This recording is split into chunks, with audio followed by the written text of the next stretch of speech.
Bismillahirrahmanirrahim. Assalamualaikum warahmatullahi wabarakatuh. Alhamdulillahi rabbil alamin. Wabihi nasta'inuhu ala umuri dunya waddin. Asyhadu an la ilaha illallah wahdah la syarikalah.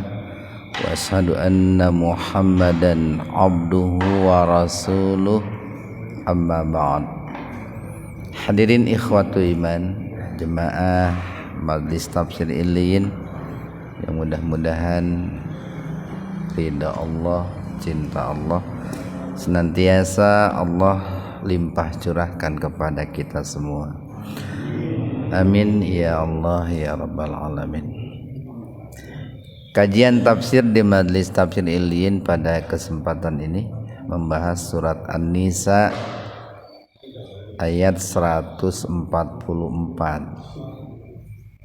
halaman 101, An-Nisa ayat 144.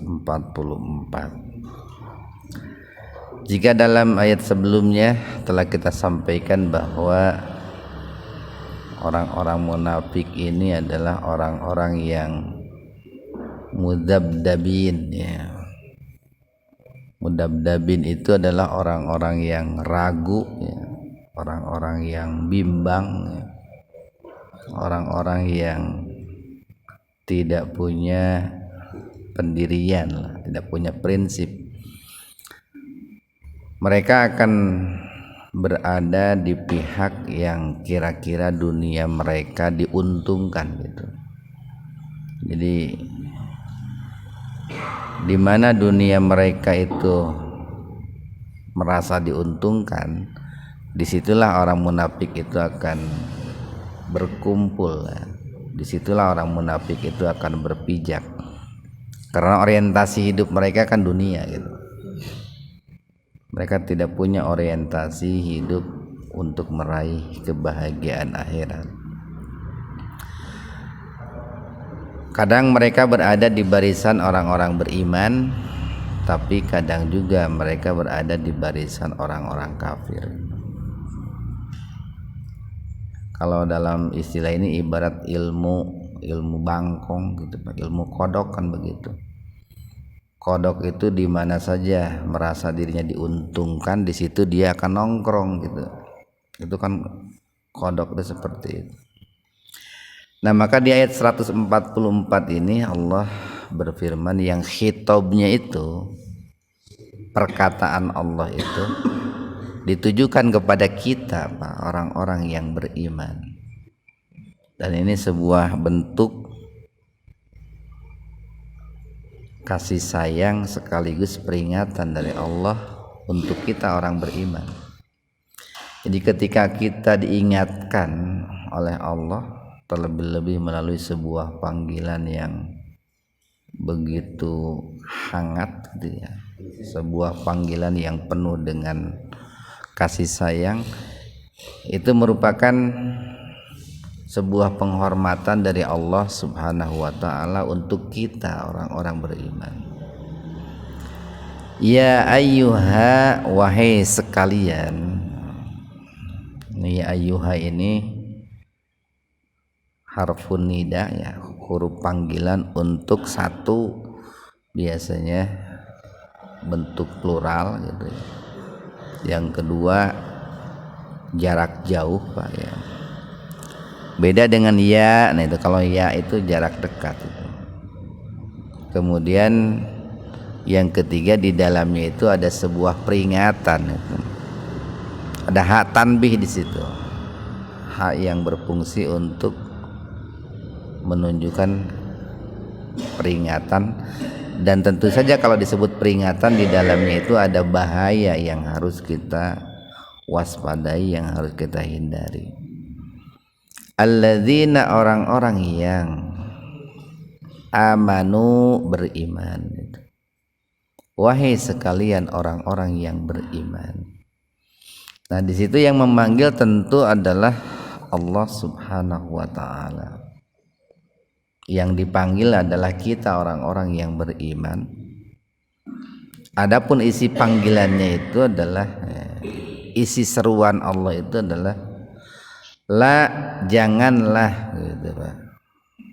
Ini harfun nahyi, ini huruf yang menunjukkan sebuah larangan. Dalam kaidah usul al aslu fin nahyi haramun. Asalnya sebuah larangan itu kedudukan hukumnya itu haram Pak. Haram itu ya kalau dilakukan berdosa. Haram itu wajib untuk ditinggalkan, wajib untuk dijauhi. Jadi la tattakhidhu, janganlah kalian mengambil gitu. Wahai orang beriman, haram bagi kalian mengambil atau menjadikan atau mengangkat al-kafirina, orang-orang kafir, auliya, sebagai wali. Auliya itu bentuk plural dari kata waliyun. Waliyun, waliyani, auliya. Ini hampir senada dengan ayat kemarin sebelumnya tuh, ayat 139 Pak. Alladzina yattakhidunal kafirina awliya'a min dunil mu'minin. Di antara ciri orang munafik itu mereka adalah orang-orang yang menjadikan orang-orang kafir sebagai wali dengan meninggalkan orang beriman. Nah, di sini Allah menyeru orang-orang yang beriman, kalau kalian betul-betul beriman, gitu apa? Janganlah menjadikan, mengangkat orang-orang kafir sebagai wali. Min dunil mu'minin, nah itu, dengan meninggalkan orang-orang mukmin. Nah, ini larangan, pelarangan keras dari Allah itu. Nah, ini yang sering disebut ini kalau menjelang pemilu, biasanya kalau mengangkat ayat-ayat seperti ini disebutnya sebagai politik identitas. Nah, itu Pak. Politik sara gitu Pak. Sebetulnya orang Islam itu harus berpolitik identitas Pak. Identitasnya itu identitas Islam Pak itu. Kita itu lahir dalam keadaan muslim, mati dalam keadaan muslim, wajib dalam keadaan muslim mati itu Pak. Nah, maka biar mati dalam keadaan muslim itu, selama hidup identitas Islam itu jangan ditinggalkan itu dalam berbagai hal gitu. Bagaimana mungkin bisa mati dalam keadaan muslim kalau identitas Islamnya dilepas itu? Kan sering dengar kita itu berislam bukan hanya di masjid gitu, mau di pasar berislam, di jalan berislam, di kantor berislam, dalam ngurusi rumah tangga dengan Islam, ngurusi negara pun dengan Islam, kan begitu. Jadi sebetulnya harus berpolitik identitas. Identitasnya ya identitas Islam Pak. Nah, cuman dikarenakan negara kita kan mayoritas muslim, maka orang-orang yang bukan muslim merasa khawatir kalau identitas muslim diperbolehkan gitu Pak. Coba kalau negara kita bukan muslim Pak, mereka akan menggunakan politik identitas sesuai agama mereka Pak. Itu Pak. Sekali lagi, karena negara kita itu mayoritas muslim, maka mereka melarang politik identitas muslim. Coba kalau bukan negara muslim mayoritasnya, mereka akan menggunakan politik identitas sesuai agama mereka. Nah, ini umat Islam itu nggak sadar sampai ke situ. Jadi Allah mengingatkan nih, haram bagi orang-orang yang beriman menjadikan orang kafir sebagai aulia, baik wali dalam arti pemimpin Pak, ataupun wali dalam arti teman dekat Pak, sahabat dekat, ataupun wali dalam arti penolong, dalam arti penolong. Atau kalau wali dalam arti sahabat dekat saja dilarang, terlebih-lebih kalau wali dalam arti pemimpin. Karena kalau wali dalam arti pemimpin, mereka punya kekuasaan untuk memaksa kita mengikuti visi dan misinya itu. Nah, ini yang harus diwaspadai oleh kita nih. Makanya ada hak tanbih di awalnya itu. Iya, mangga. Kalau misalnya calonnya tuh 2 atau 3, Iya. yang satu non muslim, satu muslim, kan nyata sekali kan. Sekarang kalau satunya juga KTP-nya muslim, atau yang 2 KTP-nya muslim, yang satu muslimnya sangat nyata, itu juga berarti harus memilih yang sangat nyata, betul kan? Iya.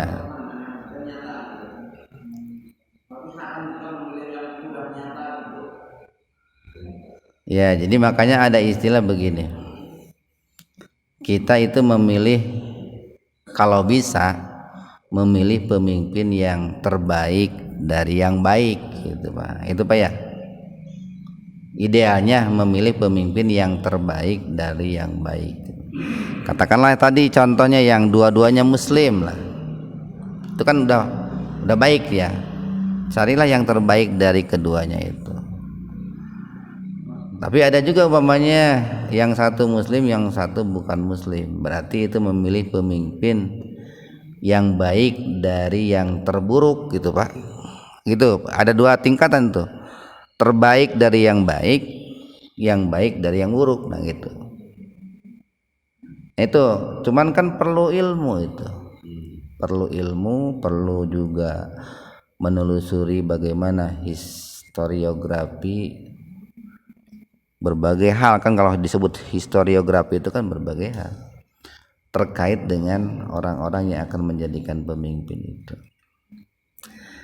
Kenapa? Karena kan mereka punya visi, punya misi, punya kecenderungan, punya tujuan.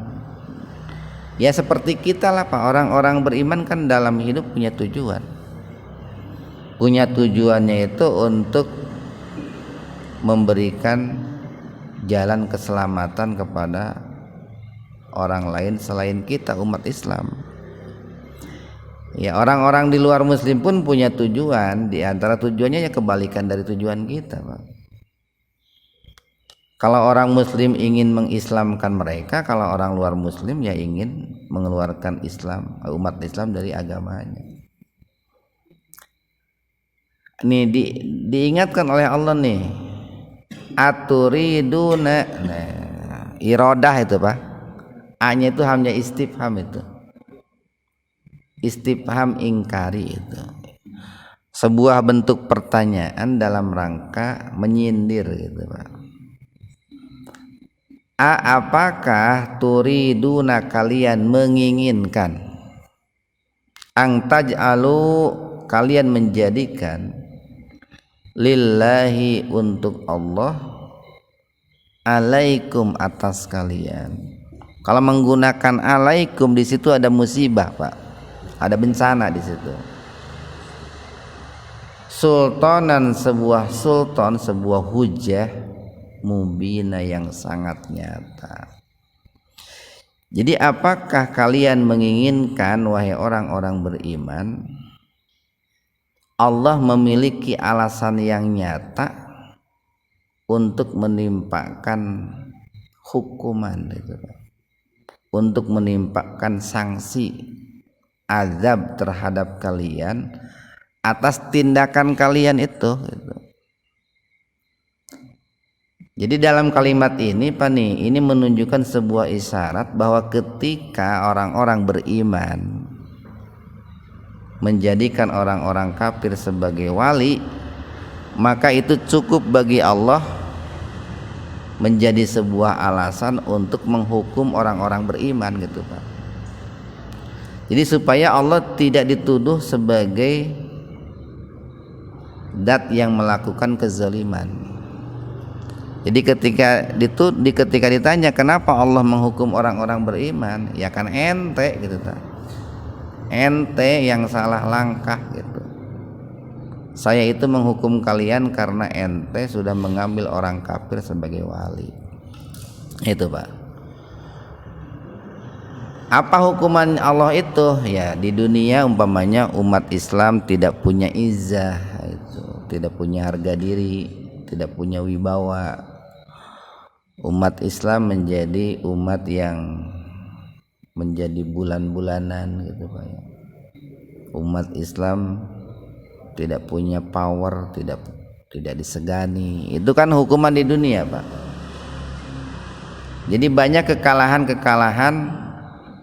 pil pahit yang harus ditelan oleh umat Islam. Itu hukuman Allah di dunia. Yang kedua, ini kalau dilihat di dalam hadis itu Pak ya, salah satu penyebab atau salah satu alasan kuat kenapa Allah memerintahkan langit untuk menghentikan hujan dan memerintahkan bumi untuk tidak menumbuhkan tanaman, itu karena banyak orang-orang beriman memilih orang kafir sebagai aulia. Itu kan di akhir zaman itu akan terjadi sebuah paceklik yang sangat mengerikan itu Pak. Jadi ketika Allah memerintahkan langit menghentikan hujan atau hujan tetapi dengan pH yang tidak bersahabat gitu Pak, sehingga tumbuh-tumbuhan yang ada di bumi itu di samping ada kalanya mati, sekalipun berbuah, buahnya itu busuk gitu, busuk. Ini sering kali kita dapatkan hari ini, buah itu kelihatan luarnya mulus tapi dalamnya banyak belatung gini Pak. Oh mulus tapi banyak belatung, busuk gitu. Kemudian kalau setelah Allah memerintahkan langit menghentikan hujan, langkah berikutnya Allah memerintahkan bumi untuk menghentikan menumbuhkan tanaman. Terjadilah paceklik yang mengerikan itu. Ketika terjadi paceklik yang mengerikan, disitulah manusia itu akan saling memakan gitu, akan saling menerkam. Seperti ini, seperti segerombolan ulat yang dimasukkan ke dalam sebuah tempat lah, lalu tidak dikasih makan. Lama kelamaan ulat itu akan saling memakan satu dengan yang lain, dan hanya satu ulat yang tersisa itu, yang pada ujungnya dia pun akan mati juga karena tidak ada temannya yang bisa dimakan. Nah itu pada akhirnya manusia itu akan begitu itu, jika tidak mengindahkan Allah. Jadi dengan menjadikan orang yang beriman sebagai wali, sebetulnya itu menjaga kelestarian dunia sebetulnya. Dalam jangka panjangnya begitu Pak. Karena ketika dunia ini dipimpin oleh orang yang beriman, digambarkan oleh Rasulullah itu, sekalipun ada orang itu yang berjalan di tengah-tengah malam sendirian, bahkan dia seorang perempuan dari sebuah negeri ke negeri lain, itu tidak akan ada yang menyentuh sekalipun seekor serigala itu Pak. Saking amannya itu, kalau betul-betul dunia ini dipimpin oleh orang-orang mukmin gitu.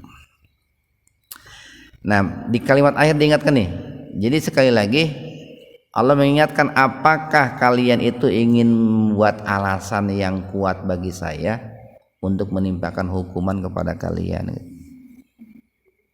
Jadi dengan menjadikan orang kafir sebagai wali nih oleh orang beriman, maka itu menjadi alasan kuat bagi Allah untuk menimpakan hukuman. Cuman ya itu, ketika ayat ini dijelaskan seringkali dituduhnya sebagai tadi berpolitik identitas, berpolitik sara. Ada ayat ya Bapak nggak usah pesantren jauh-jauh tuh. cukup bisa baca Quran. Ini ayat muhkamat, ini ayat muhkamat. Jadi sebuah ayat yang memahaminya itu mudah, Pak, mudah sekali. Karena bahasanya juga ini bahasa sederhana ini. Kan ada ayat Al-Qur'an itu yang bahasanya cukup asing gitu, Pak. Ini bahasa sederhana ini. Ayat berikutnya nih, innal munafiqina, inna sesungguhnya al munafiqina, orang-orang munafik. Apa munasabah ayat 144 dengan 145? Di ayat 144 Allah menyeru orang beriman. Di 145 Allah menegaskan tentang orang munafik. Karena orang-orang yang menjadikan orang kafir sebagai aulia, mereka itu orang munafik itu, Pak. Orang munafik. Diperkuat nih dengan ayat yang kemarin tuh. Ayat 139 itu. Basiril munafiqina bi anna lahum adzaban alima. Alladzina yattahidunal kafirina auliya'a min dunil mu'minin. Berilah ancaman kepada orang munafik bahwasanya bagi mereka itu siksa yang sangat pedih. Siapa orang munafik itu? Mereka yang menjadikan orang kafir sebagai auliya. Nah, di sini Allah mengatakan innal munafiqina, sesungguhnya orang-orang munafik itu fiddarki. Nah, adarku itu tahapan tingkatan tempat menuju ke bawah itu, Pak. Kebalikan dengan ad-darju. Jadi dal, ro, kaf, darku itu tahapan tingkat menuju ke bawah, menurun. Kalau dal, ro, jim, darju itu tahapan tingkat menuju ke atas, itu kebalikannya. Sehingga fiddarkil asfali itu mereka akan ditempatkan fiddarkil asfal, ya, di tempat yang paling aspal. Aspal itu kan di bawah, Pak, ya. Jalan aspal gini. Aspal itu kan diinjak itu, Pak. Diinjak. Jadi fiddarkil asfal itu di tempat yang paling bawah. Minan nari, daripada api neraka. Daripada api neraka. Kan di neraka itu bukan hanya api gitu. Banyak siksa selain api. Nah, ada ulama yang menafsirkan ad-darkul asfal itu adalah hawiyah. Neraka hawiyah itu neraka yang api yang berada pada bagian paling bawah. Kalau Wahbah Az-Zuhaili, beliau menafsirkan mereka berada di dalam sebuah peti besi disimpan di neraka api yang paling mendasar itu, yang paling bawah itu. Itu kalau jahanam itu kan neraka paling atas itu, Pak. Jahanam itu kan bunganya api neraka itu. Kalau ad-darkul asfal atau hawiyah, karena kan neraka itu bertingkat-tingkat, seperti halnya surga bertingkat-tingkat. Nah, ini fiddarkil asfal orang munafik itu. Walan, dan sekali-kali tidak, nih, pakai walan, bukan la lagi, Pak, bukan lam lagi, tapi lan. Dan sekali-kali tidak. Tajida, dia mendapatkan, tajida lahum, mereka mendapatkan nasiro, penolong. Ini ancamannya berat ini, Pak. Ancamannya berat. Nah, kenapa kok bisa begitu? Gitu lah. Bahkan para ulama banyak menafsirkan orang-orang munafik itu ditempatkan di nerakanya lebih bawah ketimbang orang kafir gitu. Menjadi kayu bakarnya orang-orang kafir gitu. Orang munafik, baru orang kafir, baru orang muslim yang banyak berbuat maksiat, paling atas. Nah, kenapa kok orang munafik itu sampai ancamannya begitu mengerikan? Pertama kan ketika hidup di dunia, orang munafik itu mendapatkan hak seperti halnya hak yang didapatkan oleh orang muslim, Pak. Kan begitu. Karena mereka menampakkan keislamannya, Pak, menampakkan bendera Islam gitu, pura-pura muslim, maka mereka mendapatkan hak seperti halnya hak orang-orang beriman. Itu yang pertama. Yang kedua itu, di samping mereka mendapatkan hak, sudah mendapatkan hak, tetapi mereka menikam orang-orang yang beriman. Jadi banyak merugikan orang-orang beriman gitu. Kalau orang kafir kan mereka tidak mendapatkan hak dari orang beriman, Pak, karena tidak menunjukkan keislamannya. Tapi orang munafik pas pembagian zakat menang zakat kan gitu. Kenapa? Kan ciri Islam gitu, pakai baju koko tuh, Pak. Pembagian zakat menang zakat, pembagian kurban menang kurban. Pas perang tidak diperangi, kan begitu. Nah itu makanya wajar sekali kalau tempatnya itu di tempat yang paling bawah. Ini makanya harus hati-hati nih. Makanya ayat-ayat seperti ini ayat-ayat seperti ini bagusnya biar tidak merasa tidak dikatakan sebagai politik identitas atau politik sara. Ya dibaca aja sendirilah, dibaca sendiri, dipelajari sendiri, direnungkan sendiri gitu, Pak. Sehingga tidak merasa digurui oleh orang lain. Jadi saya di sini hanya sebagai menunjukkan saja ayatnya gitu, Pak. Itu akan lebih bagus kalau dikaji lebih dalam sendiri, sehingga tidak merasa didoktrin gitu. Nah, silakan saja. Ini yang disebut dengan istantikil Quran itu. Biarkanlah Al-Quran berbicara dengan dirinya sendiri gitu, Pak. Kita hanya cukup barangkali mempelajari, membuka kamus gitu, Pak. Bukannya kamus bahasa Arab. Kenapa setiap musim pemilu misalnya saya sangat jarang mendengar tokoh-tokoh agama, ulama atau muslim yang mau mengangkat ayat ini, Pak? Apaan temenang, Pak? Temenang ya. Sebetulnya kan dari situ sudah kelihatan ya. Kalau di negeri yang mayoritas saja Islam saja dilarang gitu, Pak. Di negeri yang mayoritas nih. Apalagi kalau suatu hari negeri ini minoritas muslimnya. Wah, bukan dilarang lagi tuh, Pak. Saat mayoritas aja udah dilarang, apalagi kalau nanti minoritas. Kalau orang muslimnya berpikir jauh ke depan, Pak. Ini sekarang aja mayoritas ayat ini sudah dilarang, apalagi kalau minoritas itu. Ya kalau mau dibuang, buang aja ayatnya, Pak. Tinggal protes ke Allah kalau itu. Tong dipakai lah di Indonesia ayatnya picen weh gitu ta. Tinggal gitu kan ke Allah protes. Lamun wani maka itu protes nak Allah gitu. Satu ayat lagi, Pak, nih. 2 ayat lagi. Illa nih, ada pengecualian, Pak. Ini kan bentuk Rahman Rahimnya Allah nih.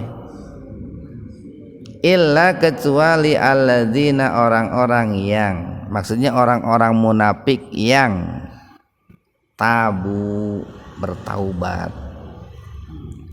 Tabu itu kembali, Pak, kembali kepada jalan yang benar gitu, kembali kepada siratal mustaqim, tentu dengan taubatan nasuha, Pak.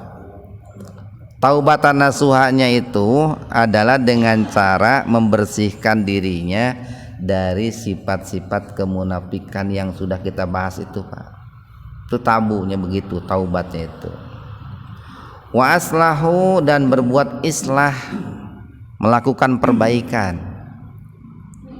Bagaimana islahnya ya? Jangan menjadikan wali dari kalangan orang kafir. Kecuali apa nih? Kecuali kalau para ulama mengatakan begini, kecuali kalau ada ancaman, Pak. Itu kan darurat, Pak. Jadi pura-pura mengikuti kemauan mereka sekalipun dalam hati tidak gitu, Pak. Umpamanya nih, kita bekerja di sebuah perusahaan, diancam oleh bosnya, kalau kalian tidak mengikuti saya pecat gitu. Atau apalagi kalau diancamnya sampai ancaman fisik gitu, Pak. Nah, itu banyak ulama yang mengatakan kalau mendapatkan ancaman pura-pura mengikuti boleh gitu. Pura-pura. Tapi tetap dalam hati tidak. Jadi wa aslahu, dan berbuat islahlah gitu. Wa tasamu, dan berpegang teguhlah billahi kepada Allah. Dulu pernah kita bahas ini, Pak ya. Jadi di Al-Qur'an itu ada wa'tasimu bihablillah, ada wa'tasimu atau wa'tasamu billah. Dihilangkan kata habl, tali. Jadi ada yang pakai bihabli lah, ada yang billah. Ini wa'tasamu billah bukan berarti Allah lupa tidak pakai habl, bukan lupa, sengaja ini, Pak.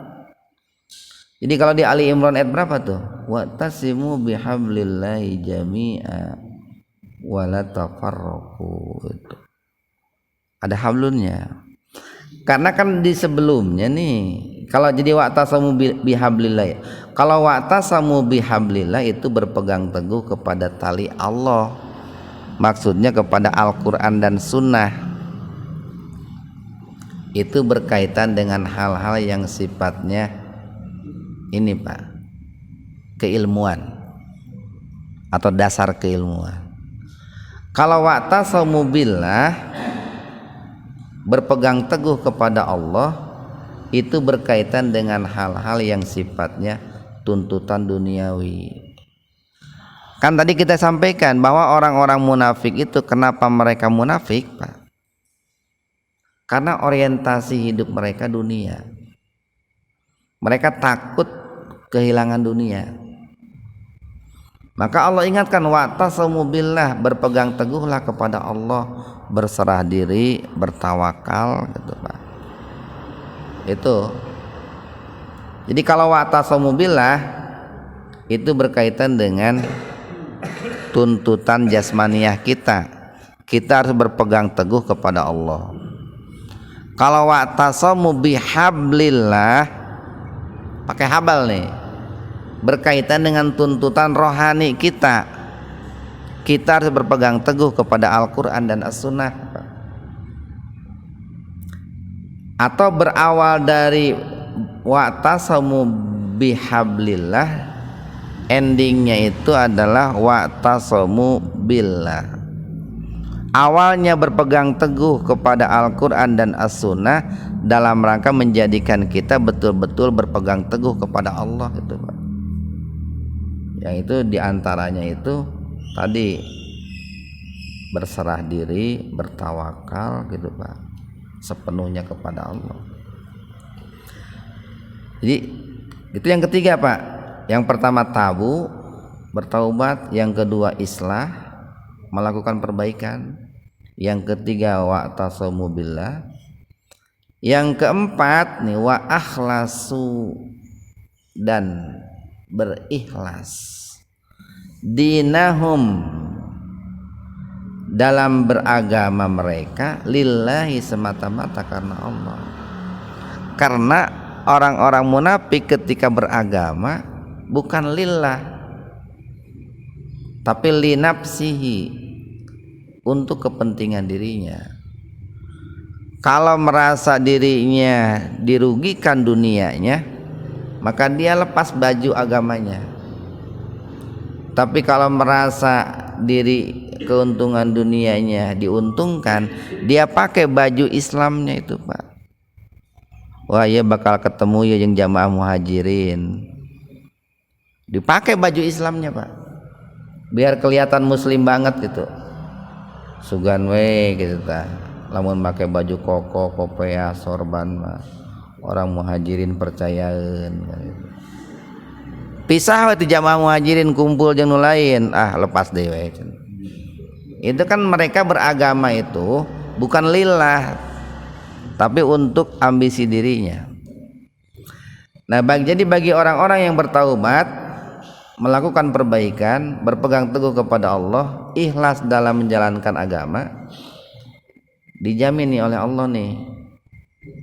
Sekalipun awalnya munafik, Pak, tapi kalau 4 langkah ini ditempuh, berarti dia keluar dari kemunafikan, dia menjadi orang mukmin. Faulaika, maka mereka itulah ma'al mu'minin, bersama orang-orang mukmin itu, Pak. Nah, luar biasa kan Allah itu maha bijaksana itu. Wa saufa, dan nanti pada di akhirat, yu'ti akan memberikan Allah, nanti Allah akan memberikan al mu'minina orang-orang mukmin ajron adima, uzroh yang sangat besar. Terakhir, ma yaf'alullahu. Nah, ini maknya ada yang menafsirkan ma nafi, ada yang menafsirkan ma istifham. Kalau ditafsirkan ma istifham, pertanyaan nih, ma yaf'alullahu, mengapa Allah akan menyiksa kalian? Itu kalau istifham, pertanyaan. Tapi kalau maknya ma nafi, Allah tidak akan menyiksa kalian itu. Sebetulnya ketika ditafsirkan Allah, mengapa Allah akan menyiksa kalian, itu tersirat di situ Allah tidak akan menyiksa kalian, Pak. Jadi mengapa Allah akan menyiksa kalian, atau ma yaf'alullahu bi'adzabikum, Allah tidak akan menyiksa kalian, syaratnya apa? In sakartum, jika kalian bersyukur, Pak. Wa amantum, dan jika kalian beriman. Jadi tidak ada alasan bagi Allah untuk menyiksa seseorang manakala seseorang itu beriman dan bersyukur.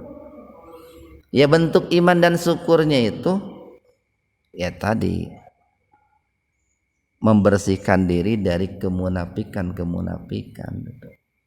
Jadi ketika orang membersihkan diri dari kemunafikan, dia sudah beriman dan sudah bersyukur.